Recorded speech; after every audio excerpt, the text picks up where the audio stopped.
mareeyaha hay'adda duulista iyo hawada Somaliland Cumar Sayid iyo wafdi uu hogaaminayo maalmihii u dambeeyay ku sugnaa magaalada Cerigabo ayaa saaka kormeer ku sameeyay garoonka diyaaradaha magaalada Cerigabo kaasoo sanadihii u dambeeyay xidhnaa. Ka hor intaanu kormeerkan sameyn mareeyuhu wuxuu kulan la qaatay maamulka gobolka iyo kan degmada Cerigabo. Intaasi kadibna waxay soo indhayndeeyeen xadka iyo xayndaabka garoonku leeyahay. kormeerkaasi kadibna waxa warbaahinta la hadlay isduwaha hay'adda duulista iyo madaarada gobolka Sanaag Aadan Yuusuf Muuse Aadan Ilka Case iyo agaasimaha waaxda madaarada ee hay'addaasi Sakariya Maxamed Biixi. hay'adda duulista iyo madaaradu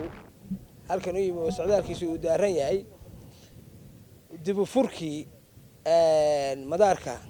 diyaaradaha ee magaalada Cerigabo waxa weeyaan runway-ga hawshiisa loo galo waxa weeyaan sidii falaitiski iyo hadii la weydin kadilay madaarku dib ugu shaqeyn lahaa arinta maanta halka la isugu yimi waxay daaran tahay intaasay daaran tahay waxaan halka u nimi muhiimada ugu weyn waxay ahayd sidii loo xadeyn lahaa madaarka Cerigabo maamulka gobolka iyo maamulka degmada waxaan uga baahanahay inay awood xoog naga siiyaan si ay noola xadeyn lahaayeen madaarka annagana wixii farsamo ah hadday noqoto runway-ga terminalka wixii kale farsamo diyaar baan nololnahay haddaan nahay hay'adda duulista iyo madaarada jamhuuriyadda. maayirka degmada Cerigabo iyo badhsaab ku-xigeenka gobolka Sanaag ayaa dhankooda iyaguna soo dhaweeyay in garoonka dib loo furo. madaarkan in badan buu naga xidhnaa baahi baynu u qabnaa maanta waxaad moodaa in ilaahay inoo soo fududeeyey oo fududaanayo madaarkan wuxuu faa'iido u yahay reer Sanaag oo dhan maaha degmo Cerigabo waa gobolka Sanaag 12 degmo ayuu u yahay waxtar iyo qiimo weyn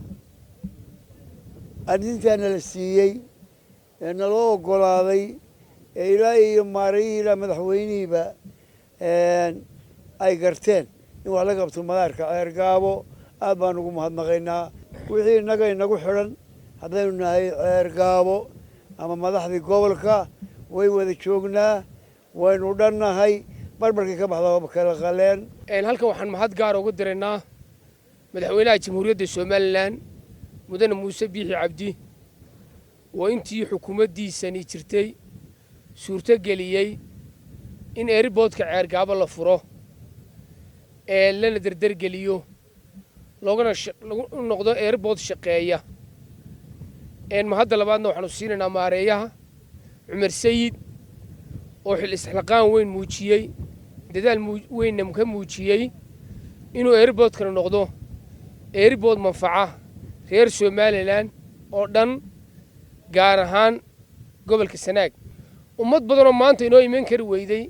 maadaama garoonka iman lahaayeen oo hagaagsanayn ayaa waxa dhici karta in ummad fara badan timaado dhaqaale badan oo gobolka ka soo galo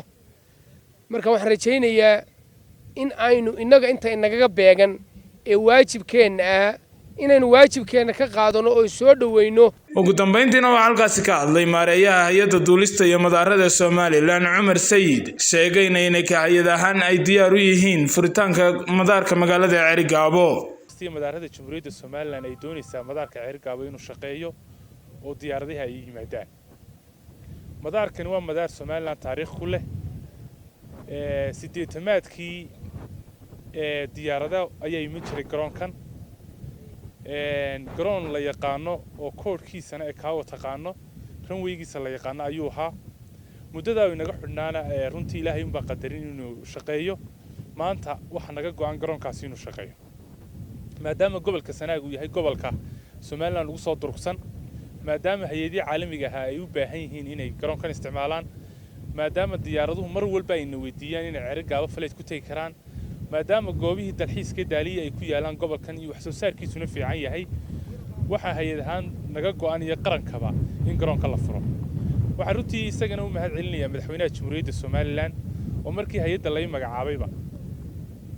runtii wixii aanu isla qaadanay ee ugu booriyay ugu garab istaagay ee kamid ahayd in garoomada jamhuuriyadda Somaliland shaqeeyaan oo waliba ugu horeysiyay garoonka Cerigabo iyo Kaburco qaybta la idinka doonaya waxa weeye garoonkaasi badkii uu ku fadhiyay inaad sugtaan nala xaqiijisaan wixii intaa ka dambeeya qorshihii dhabada diyaaradaha wax laga qabanayay shaqaalaha lagu tababarayay qalabkii diyaaradu ku degayeen loo keenayay intiiba waanu diyaarinay diyaar baanu la nahay oo maalintu furmaya xitaa annaga noo calaamadsan hadday waxna dhaafaan wax haddaanu bil ama wax ka soo qadinno ama bil ay xagga ka gudbaan jadwalkayga laakiin jadwal la yaqaano oo istaba yaala oo mudaysan ayaan u sameeyay Jaabir Saciid Cali Jaabir Bulshaawi Ariel TV Cerigabo.